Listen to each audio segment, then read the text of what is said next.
c'est pour vous dire, ouvrez les yeux, ouvrez les oreilles, parlez, engagez-vous, n'ayez pas peur. Attendez, moi si je ne viens pas parler ici, dans mon pays, sur mon sol, mais je n'irai pas parler au Cameroun. Je suis citoyen gabonais. Et je défends ma citoyenneté. Jusqu'à la dernière goutte de mon sang. C'est ça le patriote. Je ne vais pas dire aux Gabonais, vous savez, laissez-les, ils vont partir demain. Ils n'iront jamais. Ils sont à la tête d'une mafia qui fait qu'aujourd'hui les caisses de l'État sont totalement vides. Où ont-ils mis notre argent à nous tous? Le trésor public n'existe plus, c'est maintenant à la présidence.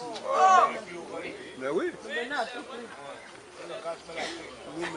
Yougani. Mais où yamble, mais yamble. Mais yamble,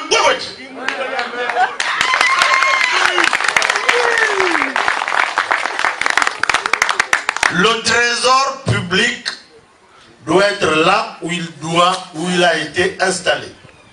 Mais on l'a déplacé, il est désormais à la présidence. Qu'est-ce que nous faisons? On dort. On boit le vin.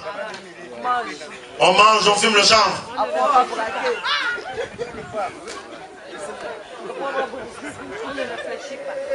J'ai été dans mes anciennes fonctions à Marrakech, au Maroc. On préparait la réunion dite de la TICAD. C'est la conférence internationale de Tokyo pour le développement de l'Afrique. Je suis passé à la tribune, je me suis exprimé au nom de l'Afrique centrale. Quand je suis sorti de là, un couple camerounais m'a suivi. Ils vivent en France, ils sont les deux avocats. Monsieur, vous êtes de quel pays? Vous êtes congolais? Je dis non, je suis gabonais. Ah bon? Au Gabon, on peut trouver des gens comme ça, parce que nous avons pleuré lorsqu'on a appris que Bongo est mort et que le président est désormais Ali. Ma femme et moi avons passé notre temps à pleurer parce que nous avions pitié des Gabonais. Ils m'ont dit, mais quel genre d'être humain on a au Gabon? Ils sont insensibles à tout ce qu'on leur fait. Ils ne réagissent pas. Même la grosse seringue en pique, ils dansent. Ils boivent le vin. Ils boivent le vin. Ils jouissent dans la misère. C'est le propre du Gabonais. J'étais la semaine dernière à l'hôpital qui a changé de nom. Parce que ici, la mode, c'est que ça change de nom. L'hôpital hospitalier, le centre hospitalier de Libreville qu'on appelle le centre universitaire hospitalier de Libreville, CUHL.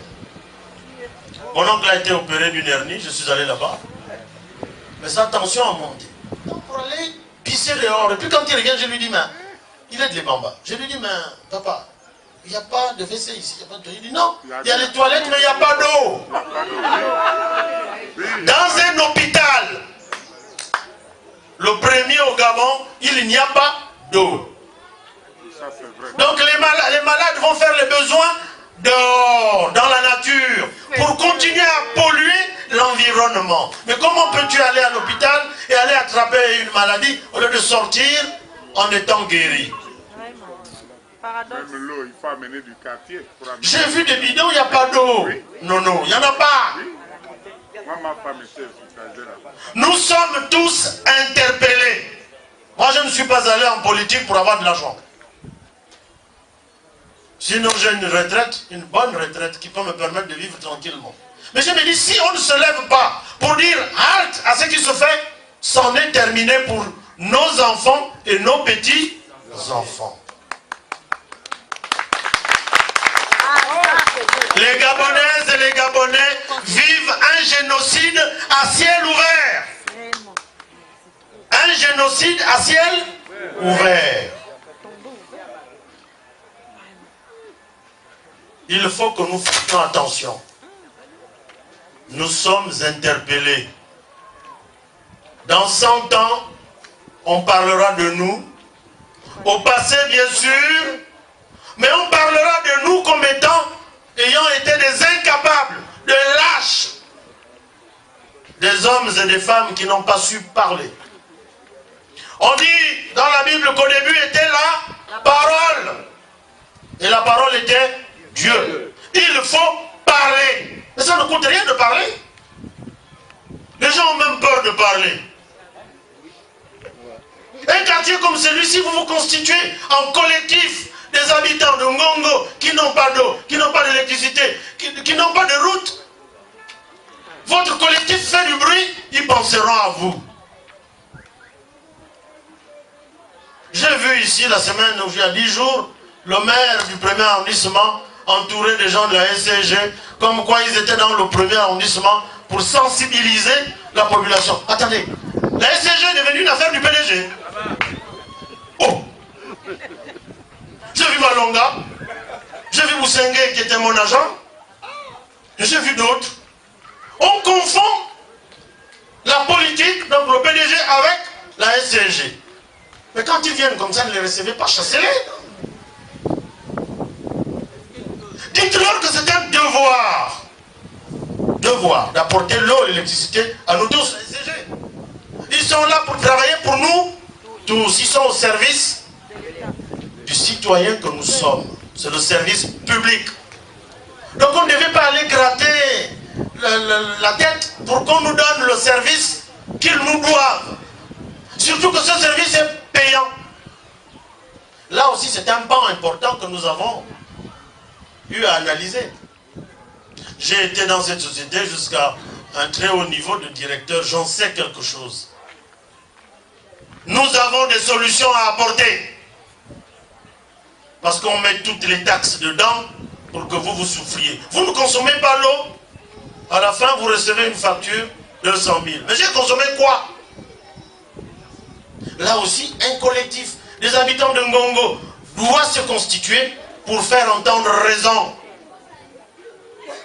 Si 15, 20, 30 personnes disent en se levant que nous sommes un collectif qui défend nos intérêts en tant que clients de la SCG, vous dites, nous ne payons pas nos factures, ils viendront obligatoirement vous solliciter pour trouver une solution à votre problème. Donc, il faut parler, il faut parler, il faut s'engager en politique. La politique est au début et à la fin de toute chose. C'est la politique qui détermine tout. Mais on vous dit, ne faites pas la politique. Faites la politique gabonaise, gabonais. Je ne pourrai plus être plus long. J'ai été déjà trop long. Je voudrais attendre les questions, s'il y en a. Mais je pense avoir été clair avec vous. Levez-vous, battez-vous, ne croisez pas les bras, sinon vous allez sombrer. Je vous remercie.